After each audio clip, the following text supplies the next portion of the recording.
With Senua's Saga Hellblade 2 having been announced back in 2019, I finally got round to playing Hellblade Senua's Sacrifice last year, and I really enjoyed the time I had with it.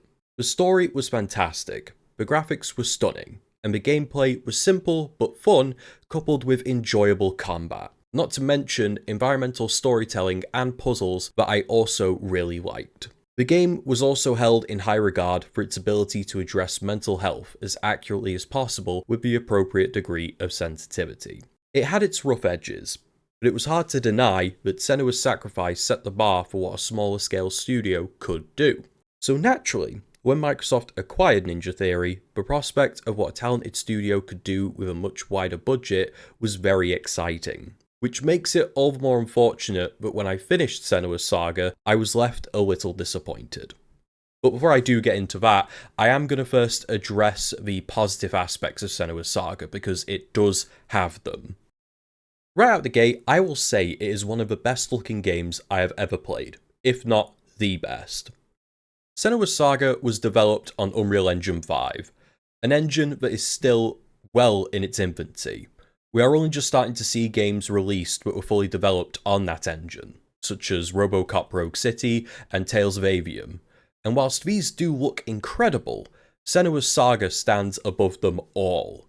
It feels like Ninja Theory are the first studio to fully take advantage of the tools the engine has to offer to create a product that looks and also sounds remarkable. The result of all this is graphical fidelity on a level I have not yet seen in a game, and it is a promising outlook for future games to come. But unfortunately, it feels like every other aspect of the game took a back seat to that goal of fidelity, and in many ways, not only took a back seat, but went backwards. For starters, there are some questionable design choices. The first, which may sound picky because, to be honest, it is the game's aspect ratio. When you boot up a game, you're immediately greeted with massive black bars that keep the game in a widescreen format, and the only way to get rid of these is to have a widescreen monitor, which I unfortunately do not have. And I don't think widescreen monitors are popular enough yet to justify this design decision. It just felt very counter to the stunning and beautiful vistas that Ninja Theory have created over its development over the last 5 years, as the black bars make you feel like you just can't see all of it, unless you swap into photo mode, which maybe was the point.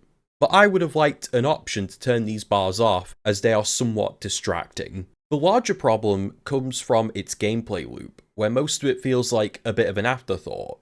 For starters, combat is massively stripped back in comparison to a first game, with multiple enemies no longer being a thing.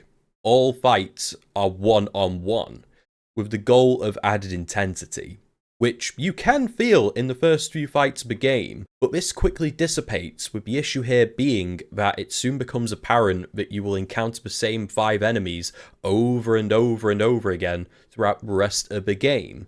So this feeling of intensity just vanishes when you realise you can quickly breeze combat. The movement in combat looks very good, with the majority of it being motion captured, which is probably why it got stripped back so much in comparison to a first installment. It just felt like another example where this pursuit of realism caused the game to lose a part of itself that was already there in Senua's Sacrifice. Each swing of the sword feels weighted and real, but the novelty of this and the overall spectacle of combat just doesn't resonate the same after the first instances. In terms of exploration, there isn't any.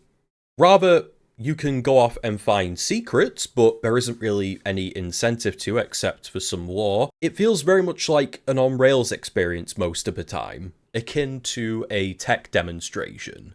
I wasn't expecting a sprawling open world filled with side quests and secrets. I was expecting something at least a little bit better than how it was done in Senua's Sacrifice. What's there is simply a walking simulator a lot of the time, with some puzzle-solving elements that initially I nerded out over on a technical level, but then you realise that's the only puzzle the game has, and you have to do it over and over and over again, all while running at the pace of sloth.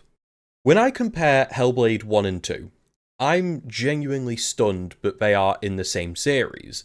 as they both feel like two immensely different experiences, and sometimes a departure can be really good for a series.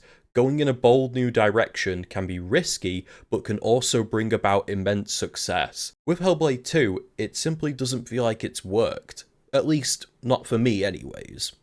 In terms of Hellblade 2's story, it is enjoyable.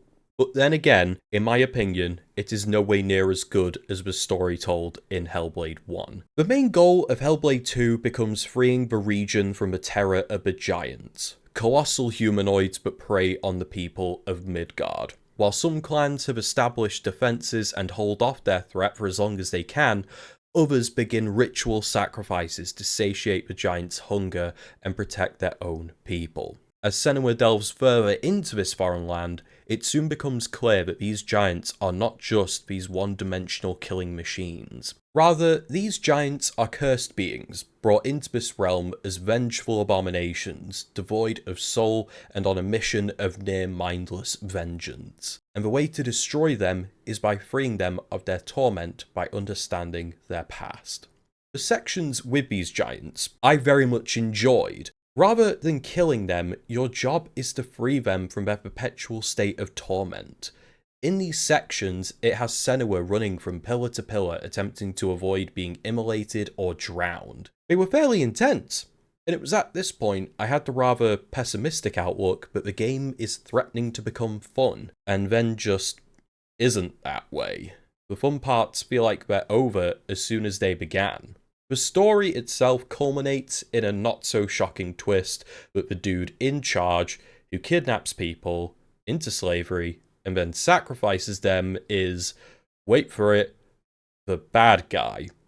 Now, I know it sounds like I didn't like this, but actually I sort of enjoyed the idea behind this, with the actual monster being just a man, effectively the career politician of the day, utilizing fear and scaremongering to inspire trust and devotion to him and his leadership only, all built on a lie that keeps the masses in line and allows him to retain all power. But again, the execution doesn't feel fun or exciting.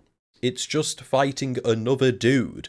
Like I said, the overall story is good, but pacing is a massive issue, with many parts, if not all parts, being simply walking in one direction whilst listening to our characters talk. And then a combat section where enemies are dealt with one at a time. I will give credit where it is due to the performances, from all involved, captured beautifully through its stunning visuals, especially to Melina Jurgens, who returns to play Senua and the many voices inside her head.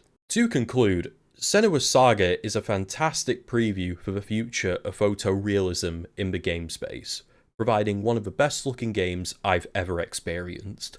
But that is unfortunately all it does.